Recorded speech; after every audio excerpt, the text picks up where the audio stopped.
বাংলাদেশের সর্বশেষ গুরুত্বপূর্ণ আপডেট সংবাদে আপনাকে স্বাগত। শুরুতেই সংবাদ শিরোনাম, পরে বিস্তারিত। শুরুতেই জানিয়ে দিব, শেখ হাসিনা কি ভারত ছেড়েছেন? দীর্ঘ 15 বছরের শাসন আমলে শেখ হাসিনা অত্যন্ত গর্বের সঙ্গে রাষ্ট্র পরিচালনা করতেন, আর মাত্র ৪৫ মিনিটের নোটিশে দেশ ছেড়ে পালাতে বাধ্য হন সাবেক এই প্রধানমন্ত্রী। বিগত 2 মাসের অধিক সময় তিনি ভারতে অবস্থান করছেন। এবার বেসরকারি একটি গণমাধ্যম এমনটাই জানিয়েছে যে শেখ হাসিনা এবার ভারত ছেড়ে সংযুক্ত আরব আমিরাতে আশ্রয় নিয়েছেন। এ বিষয়ে গুরুত্বপূর্ণ সংবাদ জানাবো, বন্ধুরা সঙ্গেই থাকুন। এদিকে গণহত্যার সঙ্গে জড়িত কাউকেই ছাড় দেয়া হবে না বললেন আব্দুল হালিম। গণহত্যার সাথে জড়িত কাউকেই ছাড় দেয়া যাবে না বলে জানিয়েছেন বাংলাদেশ জামাত ইসলামের সহকারী সেক্রেটারি জেনারেল মাওলানা আব্দুল হালিম। এবারে জানাবো, আবু সাইদকে সন্ত্রাসী বলা সেই ম্যাজিস্ট্রেটকে গ্রেপ্তারের আলটিমেটাম। বৈষম্যবিরোধী ছাত্র আন্দোলনে পুলিশের গুলিতে নিহত হওয়া বেগম রোকেয়া বিশ্ববিদ্যালয় বেরোবি শিক্ষার্থী আবু সাইদকে সন্ত্রাসী বলা লালমনিরহাট জেলা প্রশাসকের নির্বাহী ম্যাজিস্ট্রেট তাপসী তাবাসসুম উর্মির স্থায়ী বহিষ্কার ও তাকে গ্রেপ্তারের 24 ঘণ্টার আলটিমেটাম দিয়েছে বিশ্ববিদ্যালয়ের শিক্ষার্থীরা। দাবি না মানলে তারা রংপুর ব্লকেট ও লং মার্চ 2 বিভাগীয় কমিশনার অফিস কর্মসূচি দেওয়ার হুঁশিয়ারি দিয়েছেন। জানাবো, মওলানা ভাসানী না থাকলে বাংলাদেশের জন্মই হতো না বললেন ফরিদা আক্তার। মৎস্য প্রাণী সম্পদ মন্ত্রণালয়ের উপদেষ্টা ফরিদা আক্তার বলেছেন, মাওলানা আব্দুল হামিদ খান ভাসানী টাঙ্গাইলকে সারা বিশ্বের কাছে পরিচিত করেছেন। মাওলানা ভাসানীর মতো নেতা টাঙ্গাইলে আছেন, এটাই আমাদের গর্ব। তার ইতিহাস পাঠ্যপুস্তকে অন্তর্ভুক্ত করতে হবে। জানাবো, আমরা ছাত্রলীগের ২০ দাঁত ভেঙে দিয়েছি বললেন হাসনাত আব্দুল্লাহ। ফ্যাসিবাদ বিরোধী আন্দোলনের মাধ্যমে ছাত্রলীগের ২০ দাঁত ভেঙে দেওয়া হয়েছে বলে মন্তব্য করেছেন বৈষম্যবিরোধী ছাত্র আন্দোলনের অন্যতম সমন্বয়ক হাসনাত আব্দুল্লাহ। আজ বিকেলে রাজধানীর জাতীয় জাদুঘরের সামনে আয়োজিত ছাত্র জনতা সংহতি সমাবেশে সব মন্তব্য করেছেন তিনি। এবং সর্বশেষ জানিয়ে দিব, দ্রব্যমূল্য নিয়ন্ত্রণে বিশেষ টাস্কফোর্স গঠন করা হয়েছে। নিত্য প্রয়োজনীয় জিনিসপত্রের দাম নিয়ন্ত্রণ করতে বিশেষ টাস্কফোর্স গঠন করেছে সরকার। বাজার পরিস্থিতি এবং সরবরাহ চেইন তদারক ও পর্যালোচনার জন্য জেলা পর্যায়ে এই বিশেষ টাস্কফোর্স গঠন করা হয়েছে। বাণিজ্য মন্ত্রণালয় থেকে সংক্রান্ত একটি প্রজ্ঞাপনে বিষয়টি জানানো হয়েছে। এই বিশেষ টাস্কফোর্সের আহ্বায়ক হিসেবে দায়িত্ব পালন করবেন অতিরিক্ত জেলা প্রশাসক, আর সদস্য সচিব হিসেবে দায়িত্ব পালন করবেন জাতীয় ভোক্তা অধিকার সংরক্ষণ অধিদপ্তরের সহকারী পরিচালক। এতে সদস্য হিসেবে থাকবেন অতিরিক্ত পুলিশ সুপার, জেলা খাদ্য নিয়ন্ত্রক ও উপযুক্ত প্রতিনিধি, জেলা প্রাণী সম্পদ কর্মকর্তা বা উপযুক্ত প্রতিনিধি, জেলা মৎস্য কর্মকর্তা, কৃষি বিপণন কর্মকর্তা, সিনিয়র কৃষি বিপণন কর্মকর্তা, ক্যাবের প্রতিনিধি এবং 2 জন শিক্ষার্থী প্রতিনিধি। প্রিয় দর্শক, এতক্ষণ শুনছিলেন সংবাদ শিরোনাম, এবারে বিস্তারিত। তবে তার আগে বন্ধুরা অনুরোধ থাকবে, সংবাদটিতে একটি লাইক দিন। এই চ্যানেলে আপনি নতুন হয়ে থাকলে আমাদের সংবাদটি দেখতে দেখতে চ্যানেলটি সাবস্ক্রাইব করে রাখুন, যাতে করে বন্ধুরা আমাদের পরবর্তী লেটেস্ট আপডেট সংবাদগুলো সবার আগে আপনার কাছে পৌঁছে যায়। আর কমেন্ট করে আপনার মূল্যবান মতামত জানিয়ে দিন বন্ধুরা, আপনি বিশ্বের কোন দেশ থেকে বা বাংলাদেশের কোন স্থান থেকে আমাদের সংবাদটি দেখছেন এবং শুনছেন। শেখ হাসিনা কি ভারত ছেড়েছেন? দীর্ঘ 15 বছরের শাসন আমলে মাত্র ৪৫ মিনিটের নোটিশে দেশ ছাড়তে বাধ্য হন সাবেক প্রধানমন্ত্রী শেখ হাসিনা। গত 5 আগস্টের ঐতিহাসিক গণ অভ্যুত্থানের পর থেকে এতদিন ভারতেই অবস্থান করছিলেন তিনি। ইতিমধ্যে অন্তর্বর্তীকালীন সরকার তার কূটনৈতিক পাসপোর্ট বাতিল করে দেয়। ভারতে থাকার বিষয়টি নিয়েও জটিলতা দেখা দিয়েছে। এরপর গুঞ্জন ছড়িয়ে পড়েছে ভারত থেকে তিনি অন্য কোনো দেশে পাড়ি জমাতে পারেন। তবে ইউরোপ নাকি মধ্যপ্রাচ্যের কোন দেশে যাবেন সে বিষয়ে কোনো তথ্য পাওয়া যাচ্ছিল না। এ নিয়ে ভারত সরকারও স্পষ্ট করে কিছুই জানায়নি। অবশেষে খবর বেরিয়েছে তিনি ভারত ছেড়ে কোনো দেশে পাড়ি জমিয়েছেন। বাংলাদেশের একটি বেসরকারি স্যাটেলাইট চ্যানেল অনলাইন পোর্টাল এ নিয়ে একটি সংবাদ প্রকাশ করেছে। সেখানে দাবি করা হয় শেখ হাসিনা ভারত থেকে মধ্যপ্রাচ্যের দেশ সংযুক্ত আরব আমিরাতে গেছেন। ওই প্রতিবেদনে উল্লেখ করা হয় দেশটির আজমান শহরে তিনি আশ্রয় নিয়েছেন বলে ধারণা করা হচ্ছে। প্রতিবেদনে বলা হয়েছে আরব আমিরাত আমিরাতের আজমান শহরে শামীম ওসমানের নিজের একটি বাড়ি আছে শোনা গেছে, সেখানে তিনি উঠেছেন বলে ধারণা করা হচ্ছে।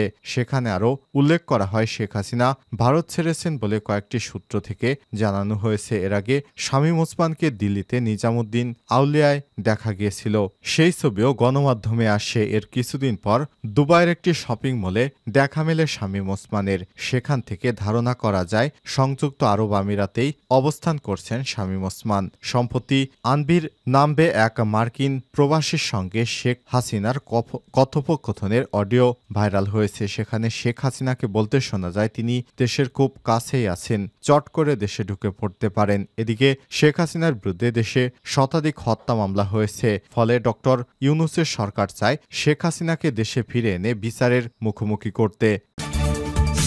গণহত্যার সাথে জড়িত কাউকেই ছাড় দেওয়া যাবে না, আব্দুল হালিম। গণহত্যার সঙ্গে জড়িত কাউকেই ছাড় দেওয়া যাবে না বলে জানিয়েছে বাংলাদেশ জামাত ইসলামের সহকারী সেক্রেটারি জেনারেল মাওলানা আব্দুল হালিম। এ সময় তিনি বলেন, ফ্যাসিস্ট আওয়ামী লীগ সরকার জামাত ইসলাম ও ইসলামী ছাত্র শিবির সহ বিরোধী মতের নেতাকর্মী, আলেমোলামা, এমনকি ধর্মবর্ণ নির্বিশেষে সকলের উপর সীমাহীন জুলুম নির্যাতন করেছে। তারা বিগত 15 বছর যাবৎ অবৈধভাবে ক্ষমতা প্রয়োগ করে জাতির উপর অপশাসন, দুঃশাসন, স্টিম রোলার চালিয়েছে। বিরোধী মতের নাগরিকদের কোনো অধিকারই ছিল না তাদের দমন পীড়নে, অথচ তারা সবাইকে সীমাহীন জুলুম নির্যাতন করেছে। তারা বিগত 15 বছর যাবৎ অবৈধভাবে ক্ষমতা প্রয়োগ করে জাতির উপর অপশাসন এবং দুঃশাসনের স্টিম রোলার চালিয়েছে। বিরোধী মতের নেতাকর্মীদেরকে তারা নিপীড়ন করে বাংলাদেশের আকাশ বাতাস প্রকম্পিত হয়ে গিয়েছিল। ছাত্র জনতার গণ অভ্যুত্থানে 1,500-এর অধিক মানুষ খুন এবং 30,000-এর বেশি মানুষকে আহত হওয়া আওয়ামী ফ্যাসিবাদের জ্বলন্ত উদাহরণ। এমন কোনো মানবতা বিরোধী অপরাধ নেই যে তারা করেনি। তাদেরকে অবশ্যই আইনের মুখোমুখি হতে হবে এবং শাস্তি পেতে হবে। গণহত্যার সাথে জড়িত কাউকেই ছাড় দেওয়া যাবে না। সোমবার 7 অক্টোবর সকালে 9টায় বিরামপুর সরকারি কলেজ অডিটোরিয়ামে বৈষম্যবিরোধী ছাত্র জনতার আন্দোলনে নবাবগঞ্জ এবং হাকিমপুর উপজেলার 3টি শহীদ পরিবারের সদস্যদের সাথে মতবিনিময় ও সুধী সমাবেশে প্রধান অতিথির বক্তব্যে তিনি এসব কথা বলেন। তিনি আরো বলেন, আসন্ন দুর্গাপূজা উদযাপন অবশ্যই নির্বিঘ্নে হতে হবে। এক্ষেত্রে জামায়াত ইসলাম প্রশাসনকে সর্বোত্তভাবে সহযোগিতা করবে।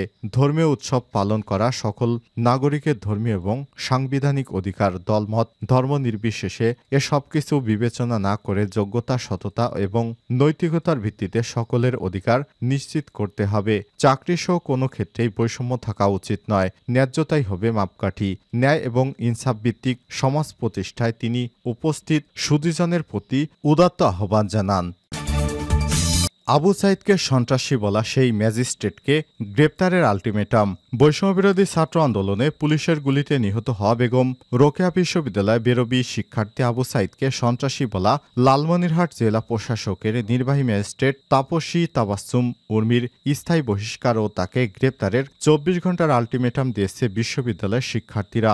দাবি না মানা হলে রংপুর ব্লকেট এবং লং মার্চ টু বিভাগীয় কমিশনার অফিস কর্মসূচি দেওয়ার হুঁশিয়ারি দেন তারা। সোমবার 7 অক্টোবর দুপুরে বিশ্ববিদ্যালয়ে আবু সাইদ গেটে 1 নং গেট অনুষ্ঠিত বিক্ষোভ সমাবেশে এই দাবি জানান শিক্ষার্থীরা বলেন, গণ অভ্যুত্থানে বীর শহীদ আবু সাইদ সহ শহীদদের যে কটূক্তি করেছে আমরা তাকে আইনের আওতায় আনার দাবি জানাচ্ছি। আমরা জানান দিতে চাই, আবু সাইদ শহীদ হলেও তার সহযোদ্ধারা এখনো বাংলার মাটিতে আছে। তাকে নিয়ে কটূক্তি করলে আমরা সেটি মেনে নেব না। আমরা তার স্থায়ী বহিষ্কার চাই, নতুবা আমরা কঠোর অবস্থান নিতে বাধ্য হব। শিক্ষার্থীরা আরো বলেন, দেশে এখনো আওয়ামী লীগের দোসরেরা আছে। তারা দেশকে অস্থিতিশীল করার পায়তারা করছে। তা না হলে উচ্চ পদস্থ একজন কর্মকর্তা সব কথা কেমন করে বলতে পারে? আমাদের ছাত্র সমাজকে সব দোসরের বিরুদ্ধে সব সময় সজাগ থাকতে হবে। শহীদ আবু সাইদের ভাই আবু হোসেন বলেছেন, আবু সাইদের আত্মত্যাগ সারা দেশবাসী দেখেছে, কিন্তু একজন সরকারি কর্মকর্তা তাকে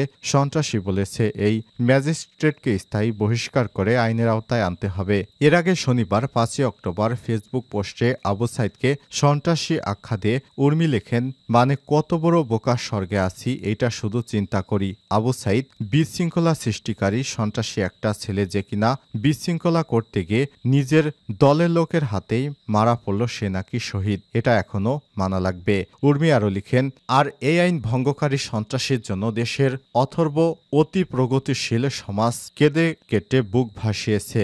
এখন যাকেই বলার চেষ্টা করছি পুরো ঘটনা তদন্ত সাপেক্ষ সেই দেশটার কথা শুনিয়ে দিয়েছে। প্রশাসনের থেকে সরকারের দালাল হয়ে গিয়েছি এই কথা বোঝানোর তো বাকি রাখুনি। এই যে একটা সন্ত্রাসীর মৃত্যুতে অজুহাত বানিয়ে কত নিরীহ পুলিশ ভাইদের হত্যা করা হলো, এর দায়ভার কি এই অথর্ব সমাজ নেবে? এই ছেলের জন্য প্রধান উপদেষ্টা তার দলবল নিয়ে চলে আসলেন রংপুরে। লালমনিরহাট থেকে এই উপদেষ্টার দলের জন্য আবার পাঠানো হয়েছে গাড়ি। রংপুরে বাকি 7 জেলা থেকেও গাড়ি পাঠাতে হয়েছে। আবু সাইদের বাড়িতে যাওয়ায় প্রধান উপদেষ্টার সমালোচনা করে তিনি বলেছেন, এই আহাম্মক নাকি ভ্রমণের জন্য এত বড় বড় পরিবহন পুরো বিভাগ থেকে যে গেল তার তেল খরচ কে দিয়েছে? যাই হোক, ভিডিওটা দেখুন, ভালো মতো দেখুন আর মুখস্থ করুন। আর কি বলবো, এরই মধ্যে নির্বাহী ম্যাজিস্ট্রেট তাপসী তাবাসসুম উর্মিকে সাময়িক বরখাস্ত করা হয়েছে। একই সঙ্গে তার বিরুদ্ধে বিভাগীয় মামলার উদ্যোগ নিয়েছে সরকার। এর আগে রোববার 6 অক্টোবর তাপসী তাবাসসুমকে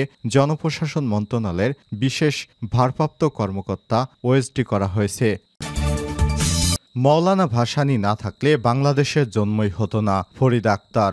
মৎস্য এবং প্রাণী সম্পদ মন্ত্রণালয়ের উপদেষ্টা ফরিদ আক্তার বলেছেন, মাওলানা আব্দুল হামিদ খান ভাসানী টাঙ্গাইলকে সারা বিশ্বের কাছে পরিচিত করেছেন। মাওলানা ভাসানীর মতো নেতা টাঙ্গাইলে আছেন, এটা সারা বাংলাদেশের গর্ব।